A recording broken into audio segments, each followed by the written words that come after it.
Hello guys, welcome to the YouTube channel. কেমন আছেন সবাই? আশা করি অনেক ভালোই আছেন। আলহামদুলিল্লাহ আমি অনেক ভালো আছি। তো এটা হলো দ্বিতীয় ব্লগ। দেখবেন সবাই, আমি ঘুরতে আসছি আমাদের পার্শ্ববর্তী একটা রেল স্টেশনে।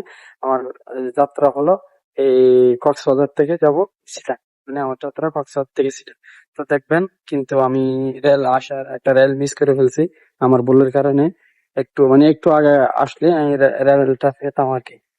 আমার একটু লেট রেল পাইনি। ওয়েট করা লাগবে রেল স্টেশনে একটু আপনাদেরকে দেখি।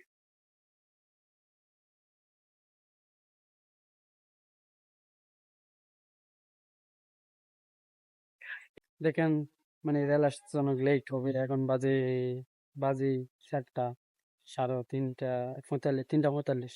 তাহলে রেল আসতে অনেক সময় হবে, যার কারণে আমার বেশি ওয়েট করা লাগতেছে। তা কি করবো এখানে, আমি একটু আপনাদেরকে ঘুরে ফিরে দেখাই। এখানে একটা লম্বা বড় সিঁড়ি আছে, যে কারণে মানে এখান থেকে উঠতে আমার অনেক লেট হবে।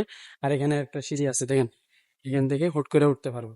তো এখান থেকে উঠে উঠে আপনাদেরকে দেখাবো, মানে রেল স্টেশনের যেটা সৌন্দর্য আছে, এটা মানুষে কিরকম উপভোগ করে। দেখেন, এখানে আসলে অনেক মানুষই আসতে চায় আর কি, টাকা খরচা করে। মানে রেলওয়ে স্টেশন দেখবো এরকম বলে আসতে চায়। দেখে জিনিসটা কিন্তু অনেক সুন্দর, মানে সুন্দর লাগে আর। এটার লোকেশন, ঠিক লোকেশন হলো আমাদের পার্শ্ববর্তী এলাকা, যেটাকে বলে রামু কক্সবাজার। এখানে আমার ভুলের কারণে শুধু একটা ভুলের কারণে এতটুকু কষ্ট হতে হয়েছে। আমি 2-3 ঘন্টা লেট করতে হয়েছে, যার কারণে আমার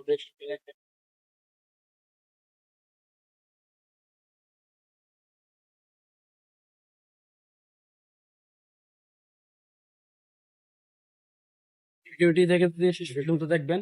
আর ভিডিওটি যদি দেখার পরে ভালো লাগে তাহলে লাইক কমেন্ট শেয়ার একটা থাকবে। এর আগে তো তো বলে ঢুকবে, এর আগে 21কে আমার সাবস্ক্রাইব, যার কারণে আমার নিজের ব্যক্তিগত কারণে নিজের ব্যক্তিগত কারণে আমার এই চ্যানেলটি মানে হারাইতে হয়েছে, সাসপেন্ড হয়ে গেছিল একটি ভুলের কারণে। তো এটা বাদ দিয়ে দিই, সমস্যা নেই ইনশাল্লাহ। এই চ্যানেলের মধ্যে আমার এমনিতে 80K সাবস্ক্রাইবার হয়েছে আপনাদের সাপোর্টেই, দোয়াই। তো আপনারা আমার ভালোবাসা দেবেন যাতে দেখেন।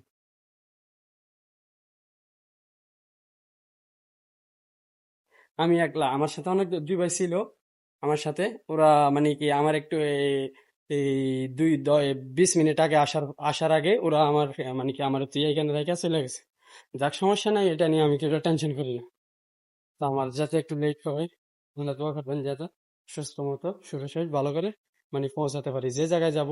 আমি মানে একটা ইম্পর্টেন্ট বাসার কাজে, যে নিজের ব্যক্তিগত কাছে, ওই কাজটা যদি হয়ে যায় তাহলে আলহামদুলিল্লাহ ভালো হইব। যদি এই কাজটা যদি আমার সিটাং থেকে না হয়, তাহলে আমার সিটাং যদি না হয় পক্ষে টাকা দিতে হবে। তারপরে তোমাকে যাতে সিটাং থেকে যেন মানে জিনিসটা হয়ে যায়।